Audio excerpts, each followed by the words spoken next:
Por favor, André. Doutor Marcelo, como um profissional, um técnico com o seu conhecimento nessa área que o senhor atua, recebe declarações do tipo: há exagero nas providências tomadas para conter o contágio pelo novo coronavírus, não seria necessário todo esse confinamento, restrição de circulação de pessoas, desse jeito, lá para frente, a economia vai se ressentir de tal maneira que todos perceberão o equívoco nos dias correntes.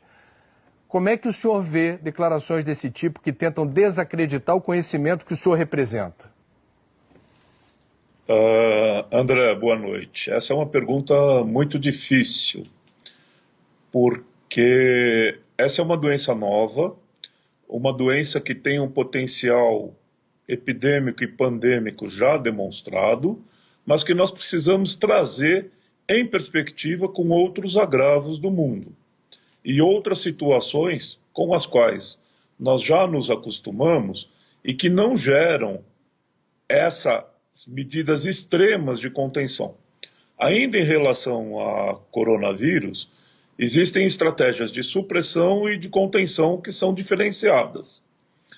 Eu, pessoalmente, acredito que nem sempre as medidas que foram adotadas em alguns países com sucesso relativo, e de novo, nós não temos bases concretas para medir com precisão a efetividade dessas medidas de contenção. Mas nem sempre essas medidas poderão trazer o mesmo resultado em outros cenários epidemiológicos e sociodemográficos. Então eu recomendaria muita cautela e tenho sim muita preocupação com a consequência econômica, por um motivo muito simples. Se nós adotamos essa medida de lockdown, de proibir a circulação de pessoas, fechar todo o comércio, proibir circulações de transportes comunitários entre municípios, entre estados, bloqueamos toda a economia.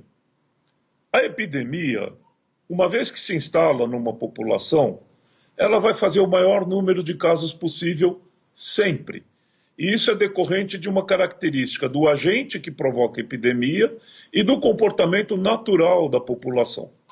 Quando nós artificialmente contemos o ímpeto de uma epidemia através dessas medidas de isolamento extremos, nós retardamos a curva epidêmica, mas quando relaxarmos essas medidas, ela vai voltar.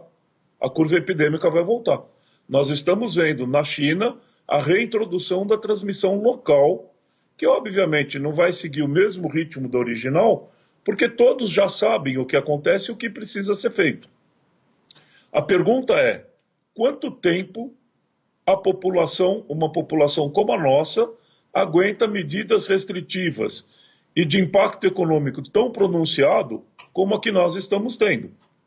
Só para lembrar, no dia 3 de janeiro desse ano, a Bolsa de Valores de São Paulo, Ibovespa, estava perto de 120 mil pontos. Hoje fechou em 58 mil pontos. Isso não é uma perda de riqueza abstrata. Isso implica perda de emprego, perda de renda, isso já foi explorado por vocês, dos trabalhadores autônomos, dos trabalhadores que não têm sequer conta em banco. Como vamos fazer isso?